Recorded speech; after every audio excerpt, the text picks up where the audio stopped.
It's Breaking the News with Des Clark.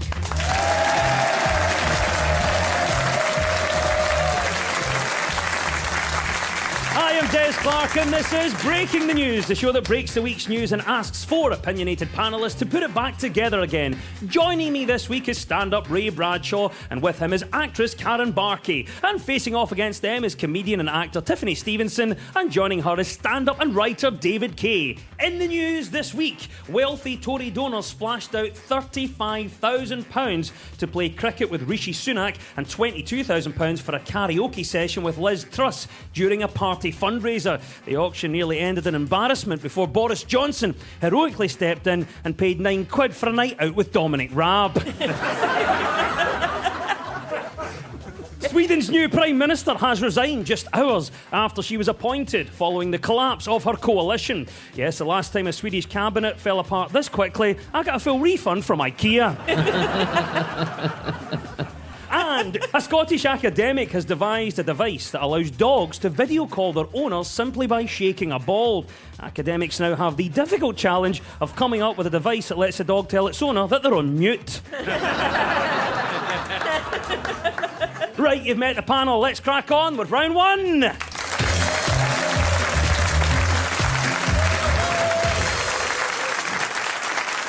And this is the Broken News round, where our teams have to guess the two major stories of the week that have been mashed together into one single news headline. So, Ray and Karen, can you tell me our first story, please? After weeks of warning, Boris Johnson is about to face Peppa Pig for the first time since she marched us to the top of the hill, then marched us down again. Opposition parties described Mr Johnson's appearance at the CBI as shambolic. The First Minister, Nicola Sturgeon, has taken her finger off the trigger. Ray, any ideas as to what our first story might be? I think this is the news. There's going to be no expansion of the Scottish vaccine passport. It's the right answer. Well done, Ray. Yes, it is the news that First Minister Nicola Sturgeon announced that there will be no expansion to vaccine passports in Scotland. This comes after weeks of speculation about whether other venues would be added to the scheme. The First Minister urged people to get vaccinated before socialising over the festive period, saying you could well be saving your own life and the lives of your loved ones, before adding, ho ho ho, Merry Christmas! So what do we think? No extension to the COVID passports. Are you surprised at this, Ray? I'm quite happy it's not been extended. Because I've been to Scotland football games when you have to show your COVID passport, and you could literally show them anything on your phone. I showed them a picture of you, and they were like, yeah, that's fine, like, just move on. Karen, there we go. There's not going to be an extension to COVID passports. How are you feeling about this news? I feel very sorry for the COVID virus because I think it's become very complicated to understand when and how it's entitled to infect people. You know, this whole thing about if you're in a nightclub, then you're really likely to get infected. But if you're in a pub, you're not likely to get infected because the dance floor is the problem. And I don't understand how that works. What if the DJ's just rubbish and nobody's dancing? Does the virus just go, well, I need to go home? I never thought we'd hear sympathy for the virus. I think the thing they're relying on is for people to do their own testing, and I just don't know. Like, imagine if you did your own exam results. Oh, I think I did excellently, you know. Yeah. 98%. I am definitely going to be next Prime Minister. So I know what you're saying, though, Tiff. I think there is a problem there based on our recent history of marking test results in schools in this country. I think most lateral flows will now be based on coursework.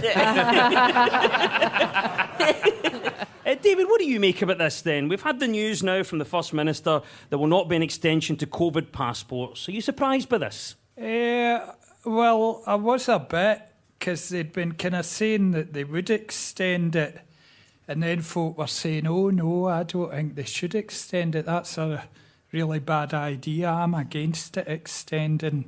And then other folk were like, no, but we're going to have to extend it. And then we were like, well, maybe we should extend it.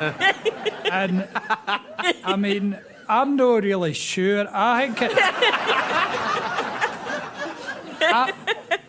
I've got it, you know, I've got a vaccine passport if anybody wants to see it, you know.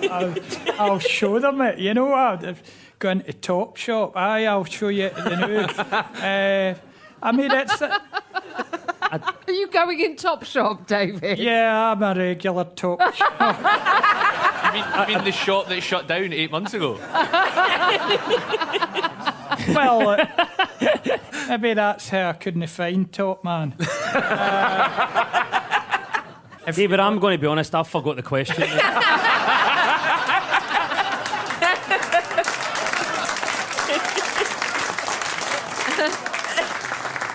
We're looking at what's happening around COVID, and obviously things change all the time. This has been described as a radical rethink. But when was the last time that you had a radical rethink about something? Ray? Probably halloumi. I remember the first time I saw halloumi, I was like, nah, I'm not touching that, man. That looks minging. And then my local chippy started deep frying it and selling me chips, and I was like, no, I'll give that a bash. And it's lovely, so I think that. My mum and I have been getting Gusto recipe boxes, and my mum had this great idea that we should get lentil cottage pie.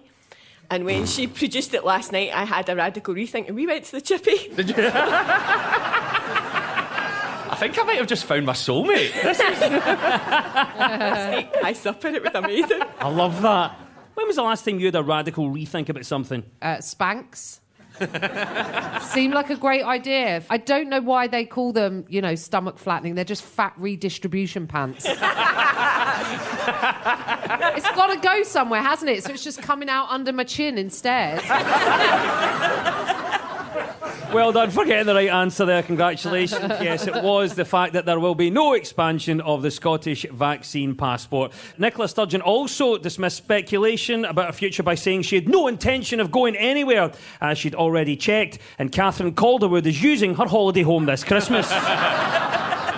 Ray and Karen, well done. You get 2 points for that. Now to you, Tiff and David. What was the other story we were after? It's Boris Johnson's, let's say, as I like to call him, resting incompetence face. It was his speech at the CBI conference. Yes, Boris Johnson has been criticised this week after he lost his place in a speech to British business leaders and referred to, amongst other things, the children's cartoon Peppa Pig.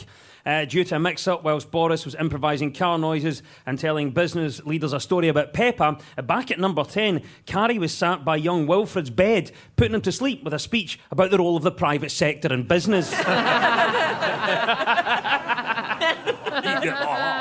David Kay, what did you think of Boris Johnson's speech this week? Well, I quite liked it. I watched the whole thing. I fair enjoyed it. The car impression, that was good.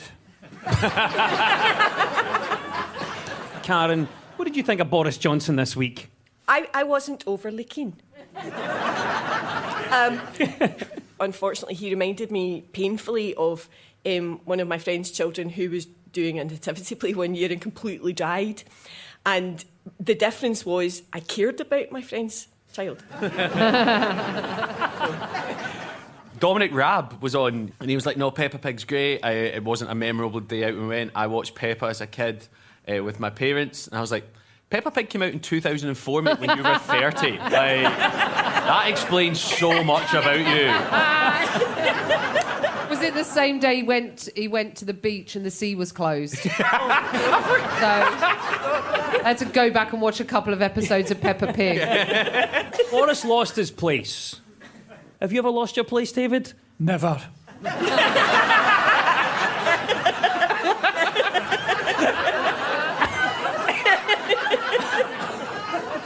A resounding never there. It's just something that happens to me, because you can probably tell I'm just on it.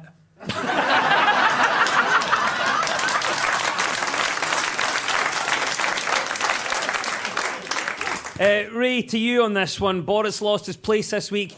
Have you ever lost your place? The first time I ever did live telly, I was trying to plug my Edinburgh Festival show, and I had to say the word venue, and I couldn't think of it. So I did it so subtly you probably won't notice. Instead of the word venue, I went for, it's nice to be doing a show at the Gilded Balloon because it's one of the best show putters' honours.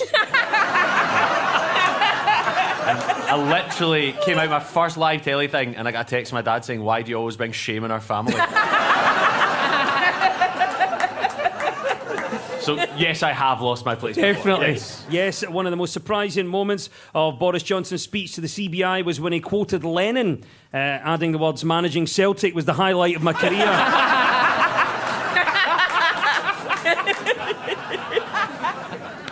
And at the end of that round, the teams are on 2 points apiece.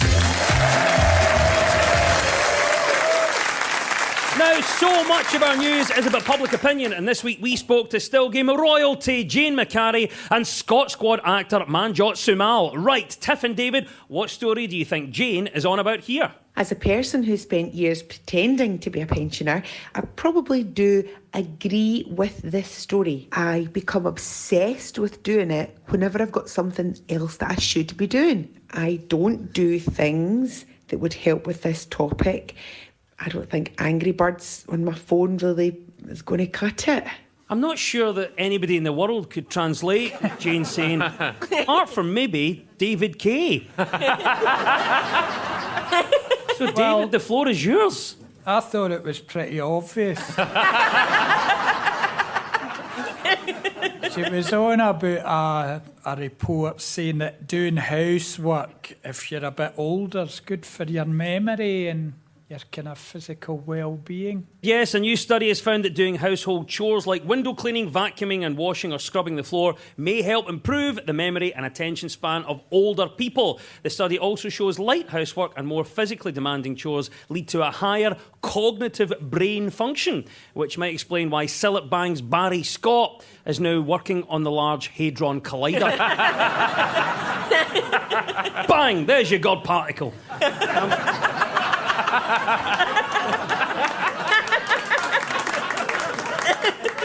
David, do you agree with this research? I mean, I kind of wish I'd done more hoovering in my 20s.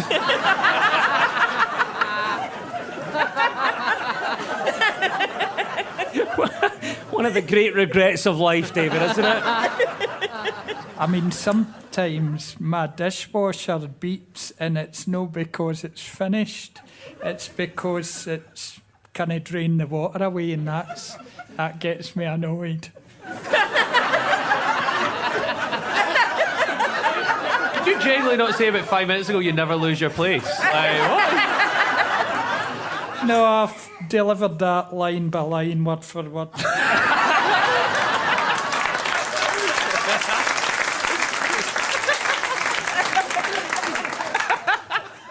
I kind of think this survey has been commissioned by my fiancé. But he always tries to get me into housework by saying stuff like, listen, doing repetitive tasks, it'll like get your brain firing with creativity and you can drift off and you can philosophize and you let your mind wander and you can come up with great stuff. So, do the washing up. So I did the washing up and I let my mind drift and it thought, I want to buy a dishwasher. Karen, I'll get your thoughts on this. We've had this research out and it's saying that light housework can improve brain functioning and especially help your memory span. Do you agree with this? I kind of do, and I like to think that I have really been contributing to my mum's ongoing cognitive functioning by being a lazy cow, because she does all my housework. Ray, what about you? I don't know if you like housework, but obviously the survey says it's good for us. What's your favourite bit of housework? My favourite bit is washing the duvets and all the covers and then leaving for when it needs to be put back on. So the other person needs to do it. So me and my wife, one day, I went out and I went away for 3 days to gig and I'd washed the duvet and all that before I left. And I came back, she still hadn't put it on at a point of principle. So, just double teaming it. Karen, what do you think about this? We're looking for top tips to improve your memory. Have you got anything for us? HRT, 100%. Just take the tablets. When the doctor gives you them, just take the tablets. Is that the perimenopause? I don't want to go through a thing that sounds like a dish in Nando's. Yes, this is a study that found that housework is a good form of exercise for older people. So if you want to get your gran doing the downward dog, just throw your Tunnocks wrapper under her settee. Yes. The benefits of older people doing housework is the correct answer. 2 points go to Tiffany and David. Right, Ray and Karen, what do you think Manjot is talking about here? I can totally relate to this story. I think I have a picture of her in my head, but I think I'm confusing her with Anne Boleyn. I would like to travel back to 1998, to tell my younger self to invest in stocks such as Google, Facebook, all the major brands that are huge now. Okay, so I think it's definitely something related to history. And I'm guessing, compared to Anne Boleyn, maybe Mary, Queen of Scots? Yeah, well done to you, Karen. Researchers have found that more than half of us would be unable to identify Mary, Queen of Scots, if shown a portrait of her. I'm not sure that we need to focus that much on Mary, Queen of Scots. I know that there's an argument that she was very important in her history and all that kind of stuff. I sat through the whole film. And it was a long film. And the main things I learned were Scotland had really rubbish furniture, but England was lovely. And there was one hut somewhere on the border that was 3,000 miles long and full of curtains. And as far as I know, that's all there is to learn about Mary, Queen of Scots. And that's the right answer in so many ways. I've got other information because I've been on Wikipedia. Mary Queen of Scots was married 3 times and widowed twice before she was 25. You don't get any more Scottish than that. Doing us a good one there, Ray. What do you think about this? Is this proof that we don't know enough about our history? It's a very niche topic, isn't it? It's like a 45-year period about 500-600 years ago. A woman who was widowed 3 times by 25, 2 times by 25? Twice by the age of 25. Yeah, the second one was a wee bit ropey because obviously the house blew up and then they found him downstairs and they were like, oh, he's not dead yet, so they smothered him afterwards just in case they hadn't killed him enough. What? That's not Mary Queen of Scots, that's Taggart. Like that is totally different. Is this proof then that there's a general problem we don't know enough about our history? It's interesting because I'm fascinated by Mary Queen of Scots whenever she's portrayed in films and stuff, because she was shipped off to France at something like 6 years old. And they always show her as having this very strong Scottish brogue. And I know from my dad, who left Scotland when he was like 11 or 12, he's got an English accent. So he's a Scotsman with an English accent. So he just punches himself in the face repeatedly. But so she's always portrayed as having this very sort of strong Scottish brogue, when actually she'd kind of say Scottish things in a French accent, you know, like, excusez-moi, I would like an eggs and chips, please, boss.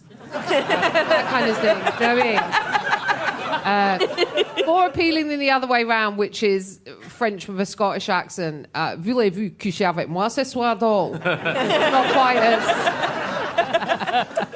Well, David, what do you think about this then? Is this proof then that we don't know enough about our own history? No, I think it's just proof that the folk they asked in this survey didn't know very much.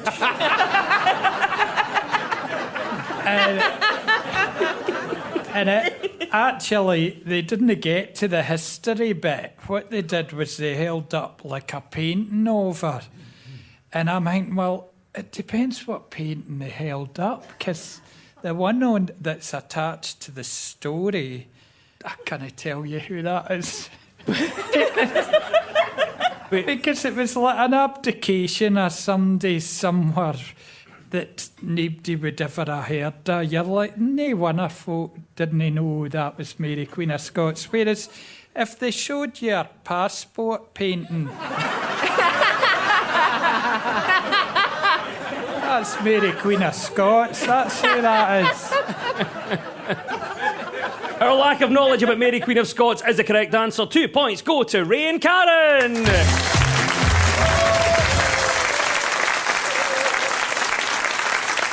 You're tuned to Breaking the News on BBC Radio Scotland with me, Des Clark. Now, this round is all about who's in the news. I will play you a clip of a mystery person. All you have to do is tell me who it is. Ray and Karen, you're up first this time. Who is this? We are always looking upward, keeping an eye on the sky for potential hazards to help us unlock the secrets of the formation of not only our solar system, but the universe. Is this one of the people from NASA that are talking about how they're trying to defend the Earth? Yeah, well done, Ray. It is Bill Nelson, the NASA administrator, was speaking as the agency launched the Double Asteroid Redirection Test, the world's first full-scale mission to test technology for defending Earth against potential asteroid or comet hazards. What I want to know is why are we messing about with asteroids now Scotland are good at football? Why can we not play with the asteroids when Bertie Vogts is in charge and it doesn't matter as much? But now we're nearly qualifying. Like, oh, let's maybe end the Earth this time. That's a great point, Ray. Why don't we just get Craig Gordon to save us? Well, before this, we didn't really think about asteroids. But after this, Ray, how concerned are you about asteroids? Nah, not bothered. Like, if I can't see something, I'm not bothered. That's why I don't care about my cholesterol. Tiff, what about you? Are you concerned about asteroids? I was concerned about asteroids, but then my doctor said I could put a cream on them. And they'd shrink right back. So I'm happy about that. Of course, we're talking about the realms almost of science fiction. Is there any element of science fiction that you would like to see become reality? It would be quite good if they found a way to kind of let you know if the milk in the fridge has maybe been open too long. You know, because sometimes you get the milk out and you smell it and, I'm not sure if that's all right. I know. And you just would think with all the technological advancement that we've had and the way science works that somebody would have dealt with that. We shouldn't be thinking, I'm no sure. And then somebody will shout. What you do is you ask another expert and they smell it and, I'm no sure either.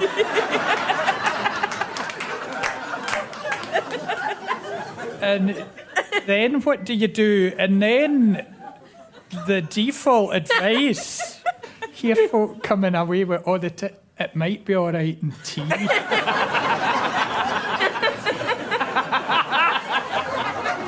I mean, who came up with that advice? It might be all right in tea. What is it about the temperature difference and the quantity? I mean, these folk are crazy.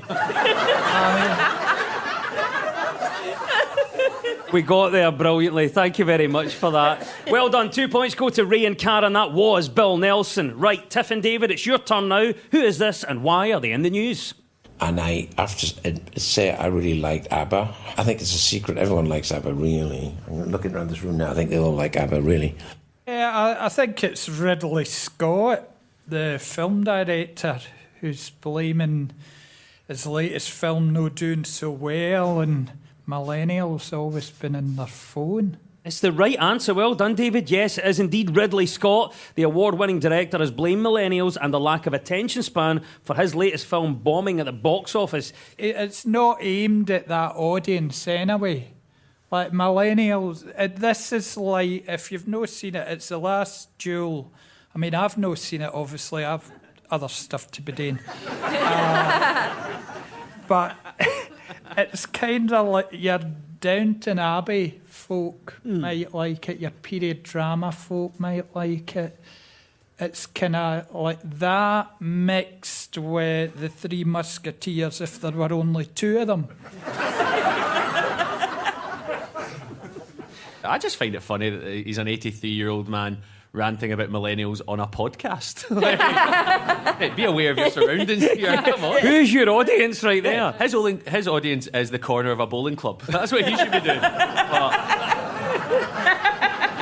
Because I do think in the UK, for example, audiences get distracted because they're not involved enough.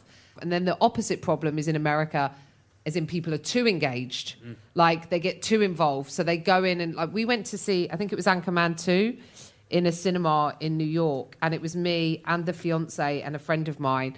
And then there's a bit in the film where Steve Carell is doing the weather and he's wearing green, right? And he's on the green screen, he's wearing green trousers. So at one point it looks like he has no legs.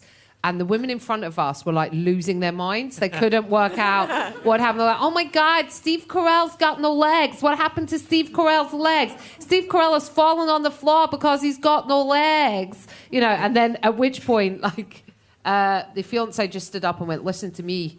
If you keep on, it's going to be you with no legs. I'm trying to watch a film, pal. Yeah. It's just a different level of... different mentality, yeah. Different culture. Ray, final word to you in this one. Ridley Scott doesn't like people in phones in cinemas. What's your biggest cinema bugbear? Sometimes when I'm away, like away gigging, I'll go to the cinema myself and people think you're a weirdo for going yourself. I remember one time I was in Newcastle watching a film and this couple kept on staring at me like the whole time, but it's because we were the only three people in the cinema. and I sat directly behind him and had my trousers off. But apart from that, I was like, give me a bit of private time, guys. Come on. Exactly. Well done. Ridley Scott is the right answer, and 2 points goes to Tiff and David. And it's time now for our final quickfire round, which is all about deciphering the numbers in the news. So I will read out a headline. All the teams have to do is fill in the blanks. So get ready, teams. When we run out of time, you'll hear this. It's just not working. That's Keir Starmer there doing his own appraisal. Right then, fingers and buzzers, here we go. 17% of people over 40 do what? Ray. Convince their toddlers that Santa wants lager and chips left out. Nothing wrong with that. Let's keep going. 17% of people over 40 do what? Karen. Join a neighbourhood group on Facebook to get tradesman recommendations and then stay for the gossip and the infighting. 17% of people over 40 do what? David. They watch Ben and Holly's Little Kingdom, the kind of follow-up to Peppa Pig. They just prefer it. It's better work. I love this interpretation of a quickfire round. And it's such a great answer, but it's not quite what we need to be getting for the right answer. One more go. 70% of people over 40 do what? Oh, Tiff. TikTok. No. Okay.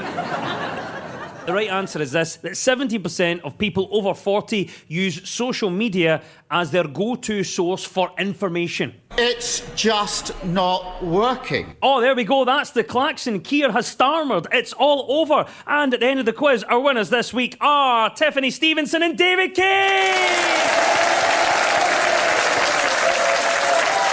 And commiserations to Ray Bradshaw and Karen Barking. And we'll leave you with the breaking news. Breaking news just in. A dog called Gunther VI is selling a Miami mansion that was previously owned by pop star Madonna. The German Shepherd is accepting offers of $23 million or whatever it is you're currently eating right now. Energy company Bulb revealed on Monday that they'd gone into administration. At one point, the board thought one of the directors had a great idea on how to save the company, but it turned out he was just sitting under the company logo.